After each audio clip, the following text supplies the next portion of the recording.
So I'm out here, and I was like, oh, I'm going to go check the mail because I didn't check it on Saturday. So I was like, whatever, I'm going out.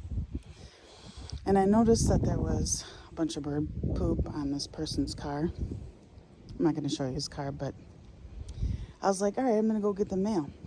And he's parked by the mail. And so I walk up. I mean,